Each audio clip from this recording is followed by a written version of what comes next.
I use these laundry sheets. They're super convenient, they're more environmentally friendly, and they work just as well as your usual detergent. And you can find them in the supermarket too. Growing up, I saw both my mom and dad and their actions at home. We would be that family that would pack their own bags when we went shopping at the supermarket. My dad always collected paper that came in the mail. Anything that was printed on one side, he would bind it all together with a clip. And I used to think, why are you keeping all of this? We've got notebooks lying around. And it was later that I realized what my dad was doing. It was just their way of being mindful, conscious people. And I suppose I just picked that up. When I shop for groceries, I try to go package-free as much as possible. So obviously the best option would be the wet market. And if I can't have that, I go to the supermarket and I choose loose fruits and vegetables as much as possible.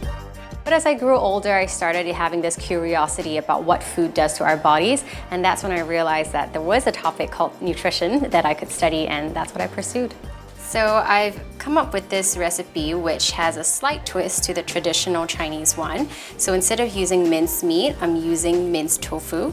And this is just one way where I share with people how they can incorporate more plant foods into their diet, reducing the amount of animal meat that you consume. It has a much lower carbon footprint. So you're taking a lot of boxes here when you want to eat for your health. You're also eating for the health of the planet.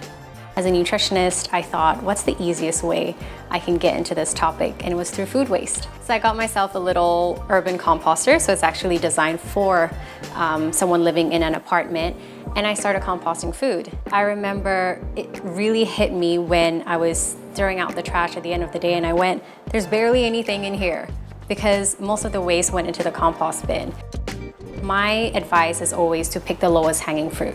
What is the easiest for you to do? And that's how humans start to cultivate a habit, is by starting with the easiest thing, and then you start realizing, oh, that's pretty simple, let me try the next thing. That's when I took to my social media platform to start speaking more about these things. It was the first time someone gave me feedback and they said, hey, I realized that I changed this particular action in my life and it's really because I saw you do it. All you need is to see that someone else that you resonate with is doing it too, and you're like, I'm gonna do it too.